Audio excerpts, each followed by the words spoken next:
Hi, everyone. This is Stephanie with the California Association of Food Banks. Thank you for joining us for our webinar today on application process and reporting. We're doing this webinar as part of a series I'm just going to continue. We're doing this webinar as part of a series on eligibility. And so last week we did one on income and deductions. Today we have Jessie Aguirre from Imperial Valley Food Bank who will be talking about application processes and reporting. And then for the next several weeks on Thursdays at 10 a.m. we will be doing other webinars, and we hope that you're able to join us, you and your colleagues. So for this webinar, everybody is on mute. We're recording the webinar and we'll post it when we're done.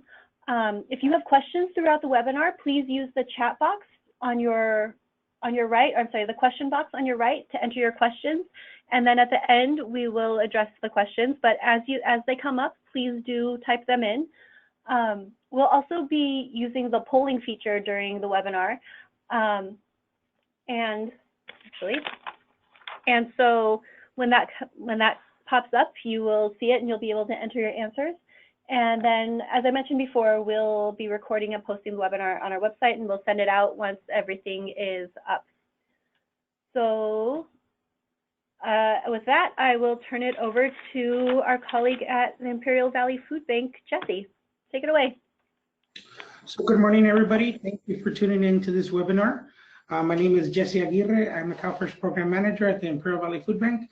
And before I start, I just want to kind of give a little bit of information about Imperial County. Imperial County is located in Southern California. We are a border county. We're right next to the Mexican border. We're about 2 hours east of San Diego. So we're in a very rural area, very rural community. Just for you guys to get a kind of insight on our county, our county has about 180,000 residents here in Imperial County, and about 40,000 Imperial County residents receive CalFresh benefits here in Imperial County. We have a high demographic population of over 90% Hispanic. So I just wanted to kind of give you guys a little bit of insight on our county before we tap into the application process. Next slide, please.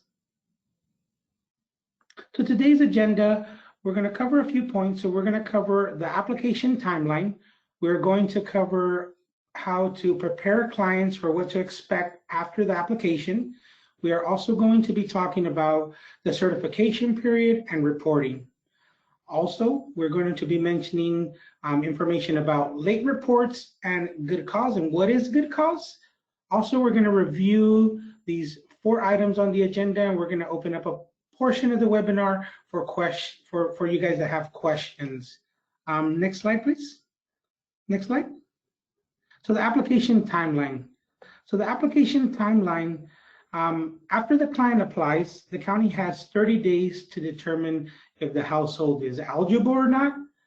And we let clients know this all the time, because some clients are denied halfway through that 30-day mark, and technically the county has 30 days to accept any verifications or any documents pertaining to that client's application.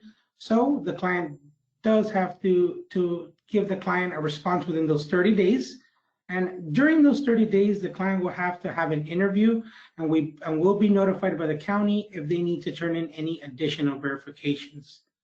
Also, if the household qualifies for expedited service, the county will make the determination within 3 days.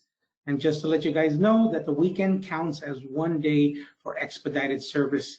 Now, to give you guys a little bit of insight on how it is here in Imperial County, we see most cases resolved within 3 weeks. And sometimes it takes a little bit longer than those 30 days, depending on the county eligibility worker or depending on the client's verifications and documents.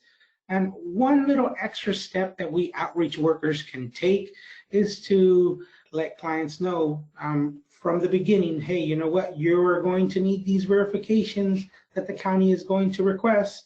So we can take that extra step in just informing clients about those additional verifications. And When the webinar is sent out, there will also be a link sent out for a Google webpage created by CAFB with lots of great resources that you guys can tap into. Next slide, please. So we're going to talk about expedited services. So what households can get an expedited service application? Now, these are the criteria that the client has to meet in order to receive an expedited service. The first criteria is that the household has less than $150 in gross monthly income or less than $100 in liquid resources, whether in their savings account, their checking account, their cash put away, maybe a piggy bank that they got put away. So the county is referring this to just to see if the client has less than that amount. Another thing that makes a client eligible for expedited service is if their monthly shelter cost exceeds their gross monthly income and resources. So this means that if the income coming into the household is less than their actual rent amount, the client is most likely eligible for an expedited, or the client is eligible for an expedited service. Also, another criteria that makes the client eligible for expedited service is if they are migrant seasonal farm workers who are destitute and have less than $100 in liquid resources. And we put a couple bullet points on the bottom just so you guys are informed of what is destitute. So it means that the only income for the month received before the date of the application was from a terminated source, meaning that the client no longer has that job, and that by the application date, they have less than those amount of resources. Another criteria that makes that seasonal farm worker destitute is if their only income for the month is coming from a new source, meaning a new job, and no more than $25 will be received by the 10th calendar day after the application. So meaning I just applied, I got a new employment, and I'm not going to get my first 2 weeks stay backlogged into my work, and I'm not going to get paid till a month into my new employment, and I have less than $25 are going to be received by my 10th calendar date of the application. So these three criteria are very important, and the county will pre-screen for expedited services. But just to go over it again, it's if the household has less than $150 in gross monthly income or less than $100 in liquid resources, if their rent amount exceeds the income flowing into the household, and if they are migrant seasonal farm workers who are destitute and have less than $100 in liquid resources. Next slide, please.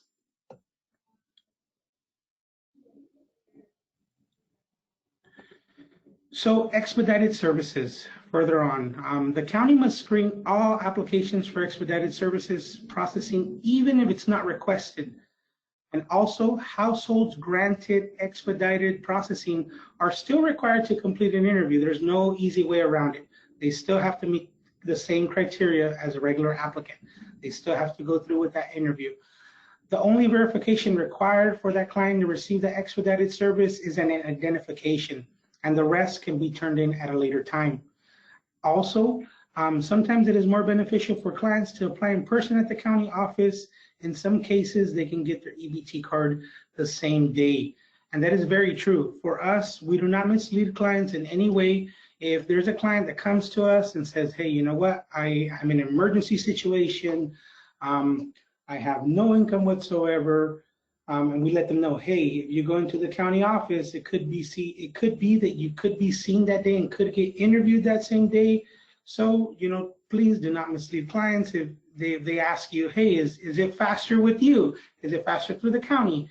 If you see that they qualify for an expedited service, see how the situation is, and if the county is a faster route for them, especially transportation barriers and everything applies to them, please refer them to the county. Next slide, please. So we got an audience poll question. So this is a question for everybody on the webinar today. Laura applied for CalFresh on Friday and appears to be eligible for expedited services. If eligible, when can she expect to receive her benefits? A, in 30 days from Friday, B, on Monday, C, on Tuesday, or D, on Wednesday? You guys make sure you answer that question on the audience poll. This is Steph. Go ahead and put your answers into the question box. And we'll give you a couple minutes to do that.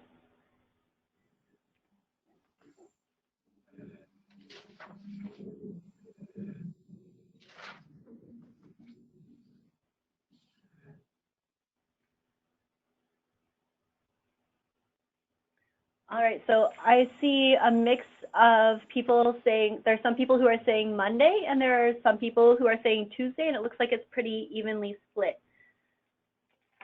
The answer, though, is Tuesday, because if you recall, the person applied on Friday, so that's day 0, and then the weekend counts as one day, and Monday is day 2, and then Tuesday is day 3. All right, so we'll go to the next one. We've got another one. On this one, Jesse, do you want to read it?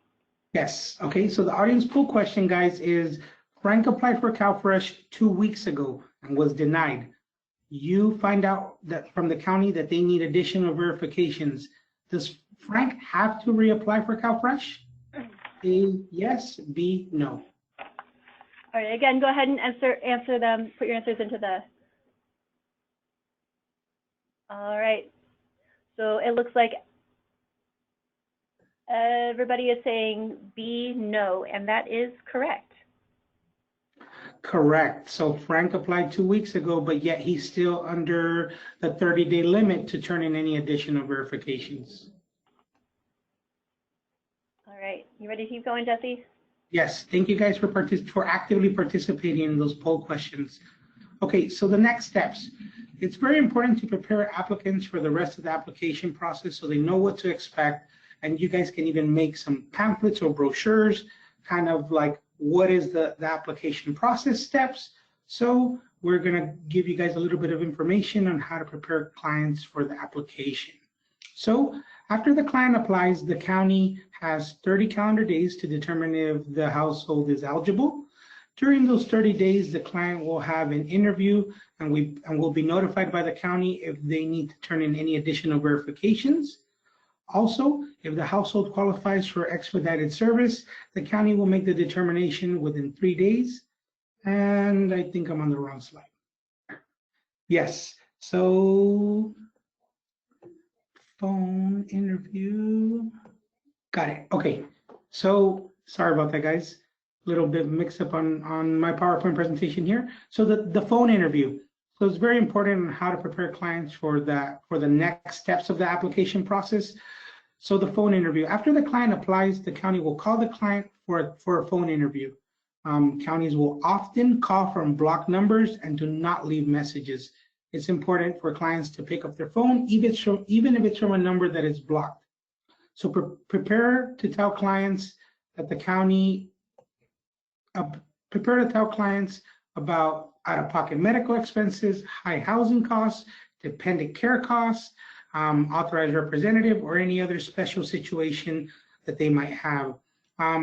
For us here, if we see a client that has no, especially if they're homeless and they have no phone, depending on your application platform, I believe that there's a checkbox that you can utilize if the person prefers an in-person interview.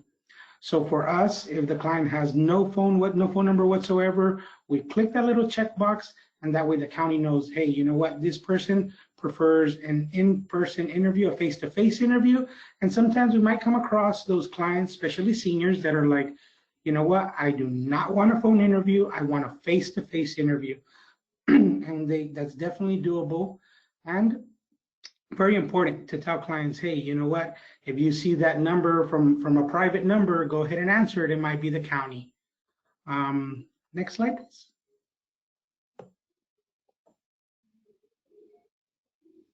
Okay, so verifications. The county might need additional verifications not turned in with the application. The county will tell the client what they need and can help the client get the documents if they are having trouble. If the client needs assistance or more time, they should tell the county. Also, I added this little piece, also encouraging authorized representatives helps clients with the process. It helps clients turn in documents, and it helps clients with their interviews. It helps clients that are unable to go purchase food at the store. It helps clients in those type of situations. One suggestion that I can give for verifications is, again, just simply as you're filling out the initial application, be sure to tell clients what the next steps are, so that way they're prepared and ready. And if they're still waiting for a document to be sent, maybe a utility bill or something, a back pay from work or something that they're still needing to receive in through the mail, please let them know to tell the county. The county will take that into consideration, and they will give the client more time to be able to turn in the documents. Next slide. So notice of approval or denial and EBT card. So the county will send in a letter through the mail that says if the client was denied or approved for CalFresh. If approved, the client will receive an EBT card in the mail, and they also will receive a separate piece of mail with a code to set up their card's PIN. Another option is that clients can also request to pick up their EBT card in person at the county office where they would, if they wish. One suggestion that I can give here is that I encourage all outreach workers to be familiar with the office times of the EBT card issuance office. Here in our county, the office closes at 4:30 p.m.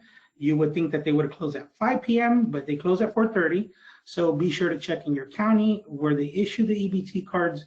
Be sure to check the time frame, and that way you can let that information be known to clients. Next slide, please. So we have another audience poll question. So you helped Paul apply for CalFresh. What is the next step? A, the next step is a phone interview with an eligibility worker. He should answer calls even if they come from a block or private number.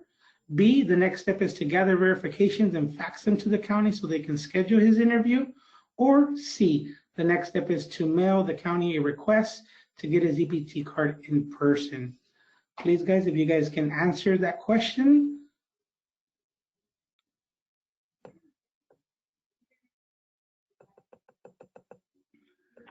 All right, it looks like everybody is saying A.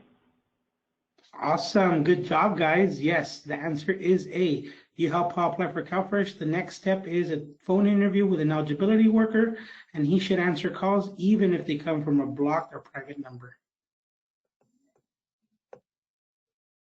Next slide. Another question for you guys. Aside from verbal explanation, what are other things that you can do to prepare the clients for the application process? Maybe what we said earlier, provide them a written instruction. A, provide them a written instructions. B, provide a list of additional verifications needed. C, provide the county reschedule line and contact information. Or D, all of the above. Please participate and answer the questions.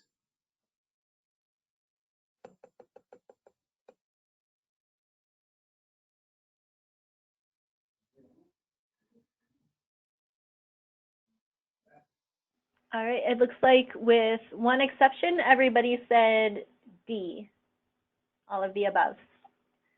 Awesome, good job, guys. Yes, that is what we can do to better prepare clients. We can provide them written instructions, give them a list of additional verifications, give them the county number, that way they're informed, maybe a business card, that way they know, hey, if I have any questions, I can call you. Great job, guys. So now we're going to be talking about recertification periods and reporting. Next slide. Annual recertification. So most households are certified for 12 months and must recertify to continue receiving their CalFresh benefits.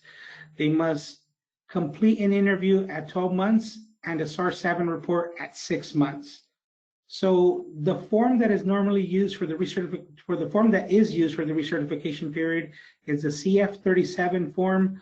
And another thing that we can do to prepare clients, especially clients that have no address, that are homeless clients, we let them know, hey, you know what, in about 5 to 6 months from now, be sure to contact us, because if you don't turn in that report from one month to the other, you will not be deposited your benefits. And trying to help clients fill out that report is important. Next slide. So the 6-month report. So the 6-month report is called the SAR 7s, the semi-annual reporting. Semi-annual report, this form is used to report changes in the household composition and income to the county. It is submitted at the middle of the recertification period, so it's received 6 months when the client is already 6 months into receiving the benefits. Next slide, please. Households with longer recertification periods. So again, there's the annual report, which is the big one, where they need an interview, and then the semi-annual report, which is no interview, but there is specific households that don't have to report like those normal households, and that is because the household members are 60 or older, or have a disability and have earned income, or they are 60 years or older, have a disability and have no earned income.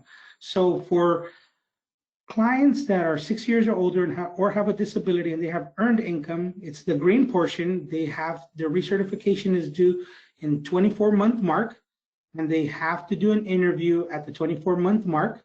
And for clients that are 6 years or older and have a disability and have no earned income, which is Social Security, disability, unemployment, they need their recertification period is at 36 months. So it's a yellow portion. And for them, no recertification interview is needed. The only detail is that last little bullet point, which is for people that have earned income in this situation must submit their SAR 7 at the 6-month mark, at the 12-month mark, and at the 18-month mark. So basically, every 6 months, there needs to be a SAR 7 turned in, and they need to do an actual interview with the county at the 24-month mark. For our clients in the yellow section with no earned income, they have to submit their SAR 7 at the 12-month mark and at the 24-month mark. And for them, they have no recertification interview needed. Next slide. So other times to contact the county, especially when client's income exceeds the IRT. We do not want anybody to have an overissuance problem for them to later be charged the benefits. Please let clients know about the income reporting threshold. That's what the IRT means. The clients can win up to that amount without having to report it. Once they exceed the IRT, they have to report it. So that's the time that the clients need to contact the county. And we want to inform clients that if their income decreases, that's one thing that they want to report to the county, because their benefits could possibly go up. And of course, we want clients to benefit from this. Another time to contact the county is if expenses increase. For example, someone is now paying childcare. Someone is paying now court-ordered child support. If they have now medical expenses, or if you know what, their rent amount went up from a drastic 900 to 1,500, 1,200. We want to let clients know this because they could possibly get more benefits when expenses increase or when income decreases. Now, another time to contact the county is if the client changes address. That's one thing that they want to inform the county about. That way their cards and their letters aren't being sent out to another home where they're not residing. Another time to contact the county is if someone is moving in or out of the home, or if a child has just been born. And obviously we want clients to benefit, especially if the child is being born. We want to include that new person. That way they're added onto the case. Next slide, please. So we have another question for you guys. John is 85 years old and his only income is from Social Security retirement. So he has unearned income. When will his recertification period be? A, 12 months, B, 24 months, C, 36 months, or D, 48 months? You guys please participate in the questions.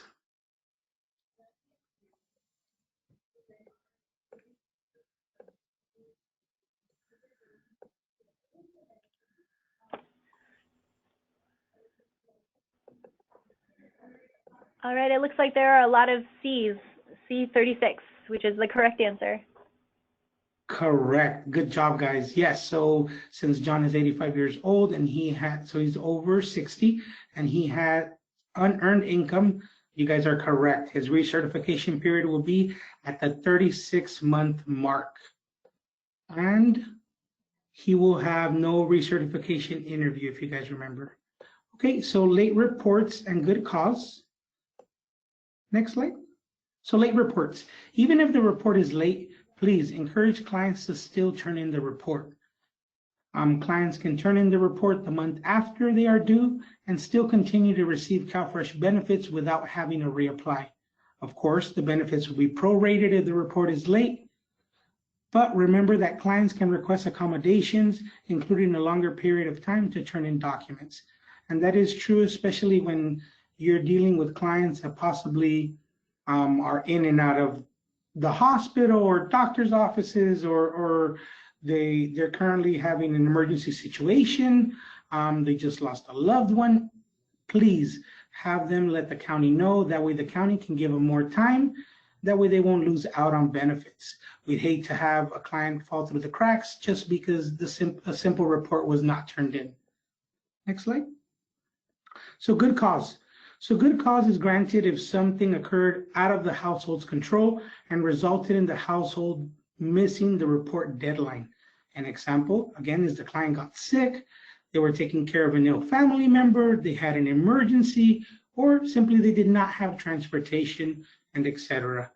When good cause is granted, the late report will still be accepted and processed, and the household will continue to receive CalFresh if they're eligible. So again, if clients are in that situation, please encourage them to let the county know. That way they can get more time to turn in their report. This is Steph. I'm going to jump in real quick. And before Jesse goes over the review, I'm going to encourage everybody to make use of the question box. And if you have a question that you would like addressed, please go ahead and start typing those in now. All right. Thanks, Jesse.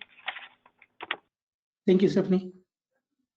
So we're going to review what we talked about today, guys. And we talked about that the county will determine that the household is eligible within 30 days. Unless the household qualifies for expedited services, then they will receive their benefits in 3 days. Another thing that we conversated about today is that the next step is to have a phone interview, and that the county often calls from a blocked or a private number. Another thing that we conversated about today is that most households are certified for 12 months with the SAR-7 report due at the 6-month mark.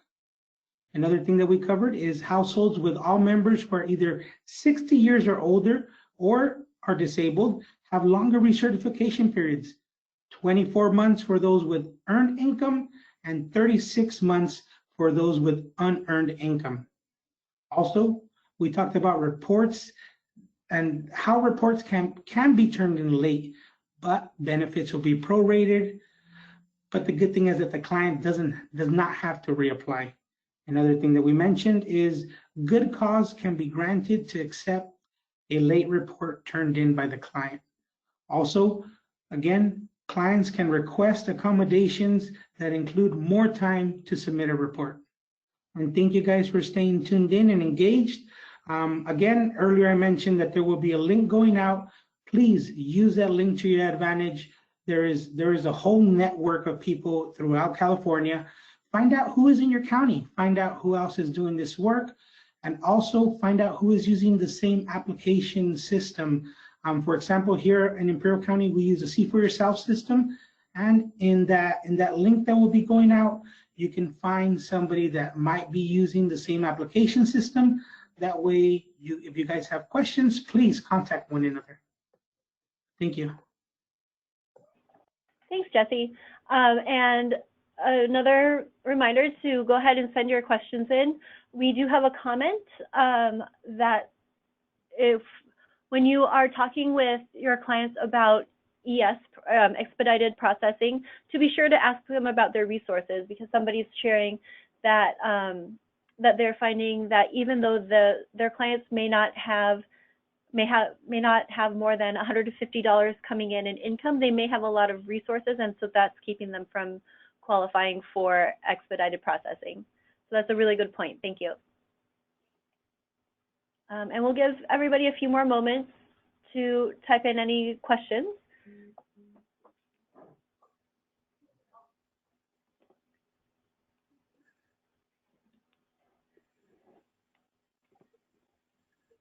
While you're typing in your questions, I'll remind you that we also have a webinar next week. Amy Dearlam from the River City Food Bank will be talking with us about application follow-up and troubleshooting at 10 o'clock on Thursday. So please be sure to join us. All right, I'm not seeing any other questions coming in. Jesse, before we go, did you have anything you wanted to add? Again, use that network of contacts throughout the state of California. CAFB is awesome by interconnecting all of us. And please, any questions arise, we are just a call away. All right, wonderful. Thank you so much, Jesse. I appreciate your insight and your presentation. And thank you all for joining us. We'll be sending out a recording and the the link to where you can see the recording of the webinar, and also the link that Jesse mentioned. And as I just mentioned, join us next Thursday at 10 for our next webinar. Thanks, everybody. Thank you, everybody.